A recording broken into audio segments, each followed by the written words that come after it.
Amidst the brooding peaks of the Carpathian Mountains, there lay Castle Nocturne, an ancient fortress steeped in shadow and mystery. Its towers scraped the heavens, and its walls whispered tales of dread to the winds that dared brush against its cold stones.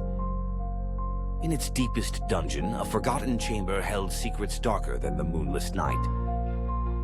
Lord Victor Dragonov, the Lord of Castle Nocturne, was a vampire of ancient lineage. His eyes glowed with the eerie light of immortality, and his presence exuded a terrifying majesty. For centuries, he ruled the castle and the surrounding lands with an iron fist, bound by the curse of everlasting life.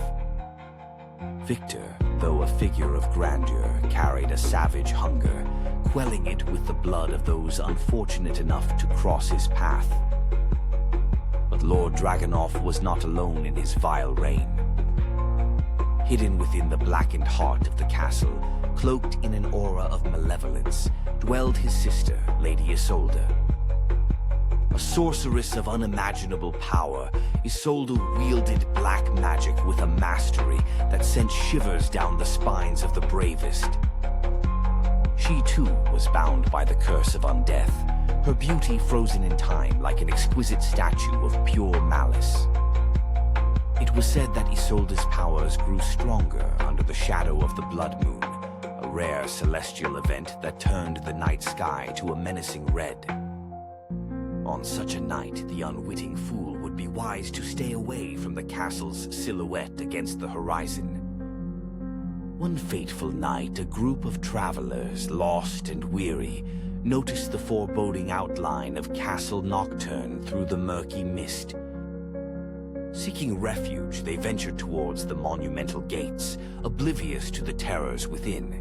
The group consisted of Elena, a brave huntress, Brother Tomas, a pious monk, Gregor, a rugged blacksmith, and Anya, a healer with a gentle heart. As they approached the castle, Lady Isolde, sensing their arrival, prepared her dark spells, while Lord Victor's thirst sharpened, foreboding a sinister hunting night. The travelers were greeted with eerie silence as they stepped inside the grand hall. The air was heavy with the scent of decay and something far more sinister. As they made their way deeper into the castle, the stone walls seemed to close in on them, suffocating with an unnatural dread. Suddenly, the torches flickered and died, casting them into impenetrable darkness. Lady Isolde emerged from shadows, her eyes burning with an unholy light. "Welcome, lost souls," she hissed, her voice like velvet laced with poison. "You shall now entertain the lords of this castle."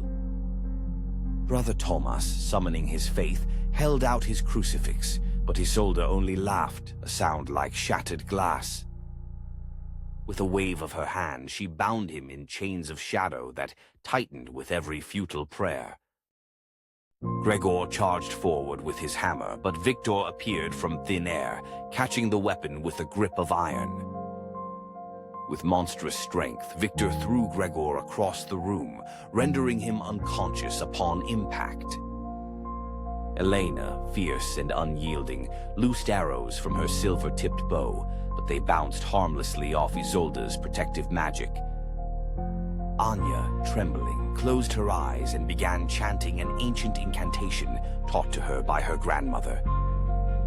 Unfamiliar with the forces she invoked, she inadvertently drew upon the surrounding darkness, creating a shield that protected her from Victor's intent to feast on her blood. A chilling silence ensued as the air crackled with dark energy.